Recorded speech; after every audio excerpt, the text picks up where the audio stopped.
Road पर दौड़ती ये एयरफोर्स की लड़ाकू विमान। जी हाँ, आपको अचंभित कर सकता है, लेकिन यह 16 आने सच है कि अब देश में इमरजेंसी की स्थिति में लड़ाकू विमानों के साथ में नागरिक विमान भी सड़कों पर उतर सकता है। जी हाँ, ये असम के मोरांग के बाईपास की तस्वीरें हैं, जहां NH 127 पर 4 किलोमीटर लंबा रनवे तैयार हुआ है, जिस पर कल प्रधानमंत्री नरेंद्र मोदी के सामने देश के एयरफोर्स की लड़ाकू विमानें, इवन की आप सोचिए सुखोई और राफेल जैसी विमान वहां से टेक ऑफ और लैंड करते हुए दिखाई दी। है ना कमाल का। इससे पहले कि हम आगे बढ़े, आप एक बार ये टेक ऑफ और लैंडिंग देख लीजिए।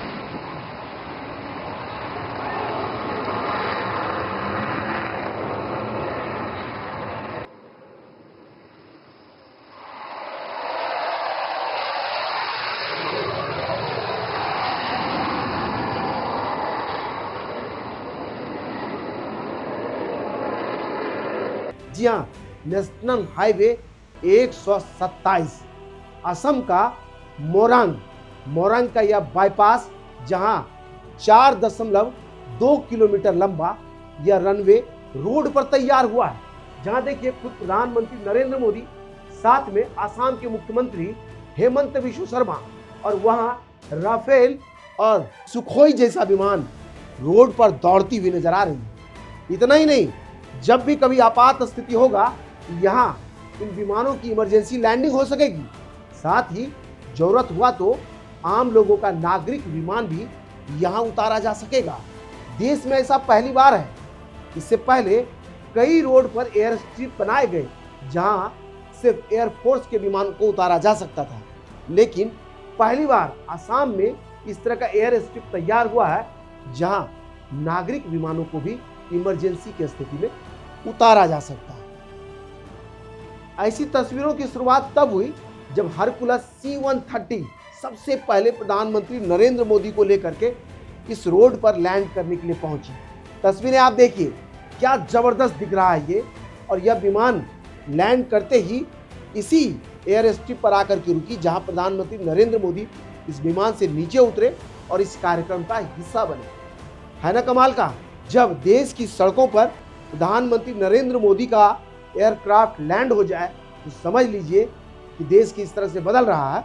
और बदलते देश की ये जो तस्वीरें हैं, आपको भी गौरवान्वित करेगी, या कहिए तो गौरव से सीना चौड़ा कर देगा। तभी तो हम कह रहे हैं कि रोड जब रनवे में तब्दील हो जाए और वहाँ सुखोई और हरकुलस जैसी विमानें उतर जाएं, या कहिए तो रफाल वहाँ से टेक ऑफ कर जाए और लैंड करते हुए दिखाई दे, तो क्या तस्वीरें होंगी। और जो भारतीय इसे देख रहा होगा, वो क्या सोच रहा होगा कि किस हिसाब से तकनीकी तौर पर देश की सड़कें बदल रही है। एक बार फिर से तस्वीरें देखिए, सुखोई कैसे यहाँ लैंड हो रहा, इस लैंडिंग के बाद कैसे टेक ऑफ हो रहा।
ये बदलता हुआ भारत है और बदलते हुए भारत में सड़कें भी अब डिफेंस कॉरिडोर के तौर पर तैयार हो रही है और कभी भी देश में जब आपात स्थिति आएगी ऐसी सड़कों पर इमरजेंसी लैंडिंग हो सके, उसकी व्यवस्था देश ने कर लिया है और लगातार सड़कों के क्षेत्र में इस तरह का विकास हो रहा है। इससे पहले आपने देखा था कि कैसे ही पूर्वांचल एक्सप्रेसवे पर एयर स्ट्रिप बना था, जहां वायुसेना के विमान टच डाउन करते हुए दिखाई दिए थे आपको। उस दिन भी देश ने तालियां बजा करके इसे सम्मानित किया था और अपने में इसे शामिल भी किया था। इस तस्वीर को देख करके वो हर दुश्मन जो भारत की तरफ आंख गड़ाए बैठा है आज डर रहा होगा या कहीं तो परेशान हो रहा होगा। और देशवासियों के लिए यह एक गौरवशाली पल है जब देश का यह लड़ाकू विमान आसाम के मोरान में बने इस एयर स्ट्रिप पर या कहिए तो सड़क पर बने इस रनवे पर उतर रही है और यहाँ से टेक ऑफ कर रही है ना कमाल का। तभी तो हम कह रहे हैं पाकिस्तान और चीन को ये तस्वीरें देखना चाहिए जहाँ प्रधानमंत्री बैठे हो और देश का एयरफोर्स अपनी कर्तव्य इस रोड पर दिखा रही है। तस्वीरें कमाल की है और वैसा देश जो भारत की तरफ कई गंदी निगाहों से देखता है या भारत को अपना दुश्मन समझता है, उसको डरना चाहिए, परेशान होना चाहिए ऐसी गौरवशाली शक्तियों को समाहित होता हुआ देख करके जिस तरह से भारत मजबूत हो रहा है। अगर आप भी सच्चे भारतवासी हैं तो कमेंट में जय हिंद लिखकर इस वीडियो को शेयर करके बाकी लोगों तक पहुंचाइए और दिखाइए कि देश कैसे अपने गौरवशाली इतिहास को गढ़ रहा है और डिफेंस के क्षेत्र में कैसे कीर्तिमान को स्थापित कर रहा है। जय हिंद।